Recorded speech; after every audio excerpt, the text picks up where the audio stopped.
Hey everybody, I hope you are well and doing well this morning. As you can see, my French press is behind me, ready to go, ready to soak the grounds, and I'm ready for the Lord to soak the grounds of my own soul. I hope you are too.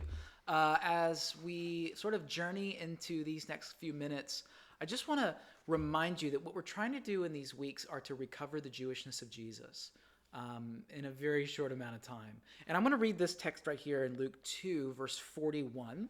So if you have your scriptures, you can read this after, or you can follow along with me. In Luke 2:41, the text reads, Jesus' parents went up to Jerusalem every year at the feast of the Passover. Every single year, his family participated in this festival. And when he came to the age of 12, which would have been the age of moving toward manhood, they went up according to the custom of the feast. And as they were returning after spending the number of full days, the boy Jesus stayed behind in Jerusalem, but his parents were unaware of it. People are like, oh, what bad parenting.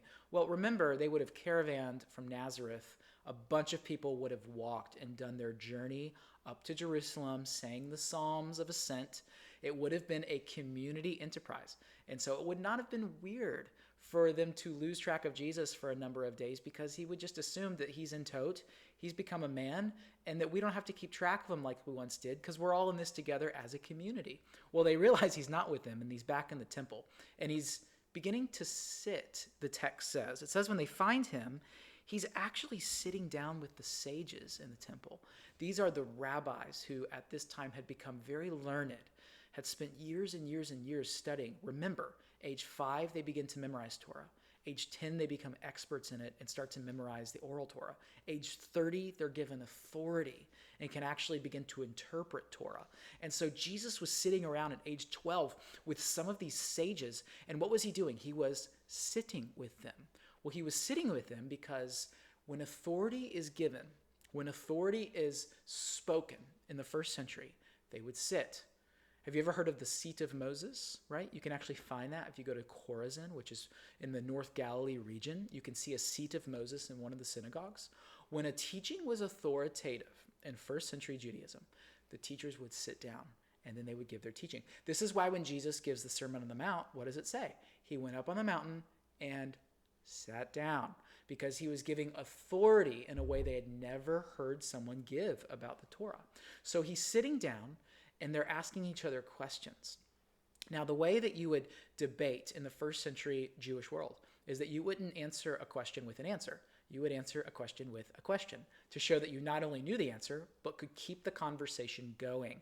And so you would begin by someone asking you a question, and you with your learning would reframe that into a question that would answer their question, and then put the ball back in their court to answer your question with another question. And that's how the conversation would get going, because the idea of Jewish spirituality, the idea of this first century Jewish heritage that we've inherited, is that we want to keep the conversation going. We don't want it to stop. We want to continue to be in wonder about God and ask questions and debate the text and wonder, what is God asking me to wrestle with here? So the invitation this morning is to go back, read Luke chapter 2, verse 41 and on, and begin to wonder, what does the Jewishness of Jesus open up for me here? How do I begin to see this maybe in a different light in terms of sitting down, Jesus having authority in ways at age 12 that would have blown their minds? These are men who would have studied for decades and decades.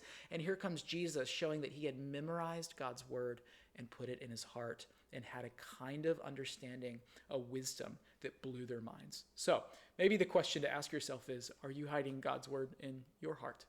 That at the right time it could come out and you could begin to understand and help others understand who this God is that we proclaim and how he's calling us to be in the world. Grace and peace to you, and I hope you have a great journey. Feel free to email me with thoughts or questions or suggestions, aj@stpeters.me. I really want to serve you in every way I can in this pandemic season when we can't always be together in ways that we want to. So grace and peace to you, and I will hopefully talk to you soon.